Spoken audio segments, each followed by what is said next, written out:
Hey everyone, I just wanted to make a short video showing the processor I made in Minecraft. Now what this video is basically going to be is an execution of a program that I've already loaded in. I'll show you where that is later. And then a bit of a run around the whole area just to show you what each part does really. Now that lever I just pressed clears out anything that may be already stored in the system. We got sort of some memory off in the distance there. It's a fair bit of memory all around, and it just makes sure it's all clear, ready that the program can start running. And yeah, and then when I press this next button, it will actually start running the program. Now the program is stored, you might have just seen it over to your left there, in this big field, and that's actually a memory that I designed just with a manual input. You have to go and put torches in. But it was the easiest way I could fit it into a really small space and have it very easy to select between, probably as quick as I could as well. So I'm just raising myself up here so you can just see the whole thing, and what I'm going to do now is speed up the execution of the program because it is incredibly slow. I'll put some instructions on the screen showing the actual 8-bit instructions that I've fed into the memory, and it is a little bit hard to see, but you'll see to the left of the screen here instructions are being read out from that big block of memory, and they get fed into the set of bars going horizontally at the top of the screen, and that then on the bottom level works out what instruction needs to be run, and if necessary actually loads up an additional instruction into the top level, which what it's doing at the moment is loading values into my RAM memory, which is over at the right, which you can't actually see on this screen. Excuse me. Now the way this works is not ideal. I learnt so much while making it that I sort of wish I could go back and do it again, which is something I may well do at some point. I certainly could have made it faster than it is, and when I started I really didn't know much about this at all, and a lot of it's been learnt while I've been doing it, and also with the help of a couple of websites. So let me just tell you what this program is actually doing. I've loaded in a set of instructions, and what it's going to do is take the number 33 in binary, of course, add 61, then subtract 12 and give us an answer. So it's still running here. Couple of things to point out while it's running. You may see that around the center of the screen it's kind of hidden by a 4 bars that go off into the distance, but the thing just below that is running through, just changed there, is actually a program counter, and what that is literally doing on every clock cycle is just adding 1 to its number, allowing me to access the next section of memory over to the left. Some of the instructions do actually progress it even further.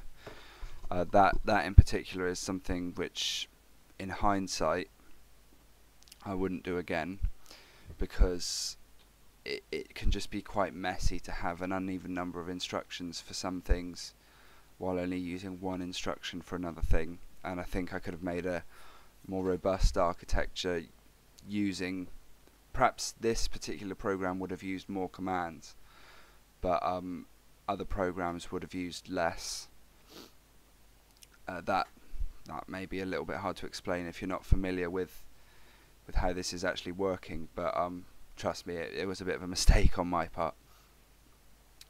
So I believe it's getting towards the end now. I haven't really been keeping track of it while I've sped up the video. Like I said, the instructions will be on screen, and what will happen in a moment when it finishes is it will update a big display that I have behind me specifically for showing the output, and then it will just stop itself.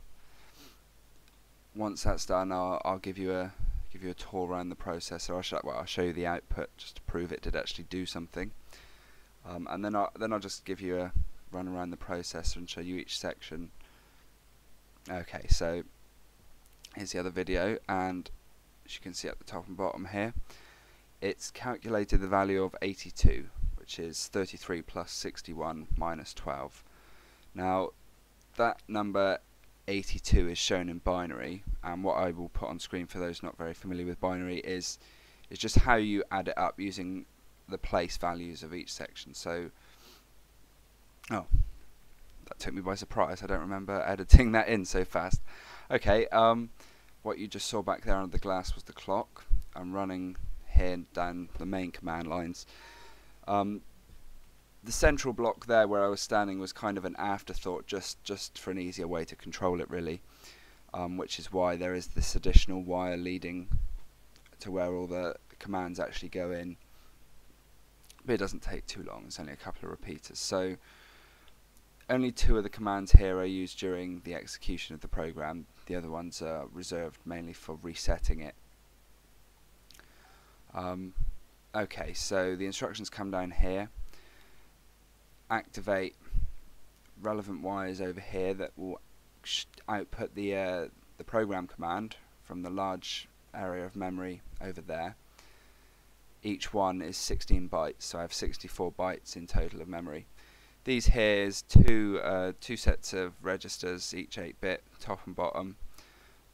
They hold the current instruction, and the wires running underneath here are the instruction, while the ones coming off of it direct that instruction to the area that processes it. Okay, so here we've got the section where the wires meet the main memory module. I call it RAM memory. It's very slow. It's not really fair to call it RAM memory, but it's essentially memory that the processor doesn't need, but I can store values in to load into the processor, and the processor can also write back to it, although I didn't actually do that in this execution. Okay, and then over here, just running around the side, you've got wires that lead round mainly for writing the registers of the system. So down here there's a top and bottom register, which it's ahead a little bit, I'm jumping ahead of myself. The top and bottom registers coming up take any values that have been fed to it and can be written selectively. This bit here decides which one's going to be written. Okay, now we're on the other side of the processor. All these wires going in are wires that allow me to select what operation I want to do, and the big bar over the top is allowing it to feed back to the start of the processor. And at the end here there's 2 more registers. That's just 2 sets of memory that allow the processor to feedback its final answer, and this bar here leads to the end. And the video was slightly shorter than I thought, so I'll just finish up by saying thanks for watching, I guess, and I hope you liked it. I may post up some more videos. Let me know if you'd be interested in seeing any tutorials or just anything. Just feedback, please.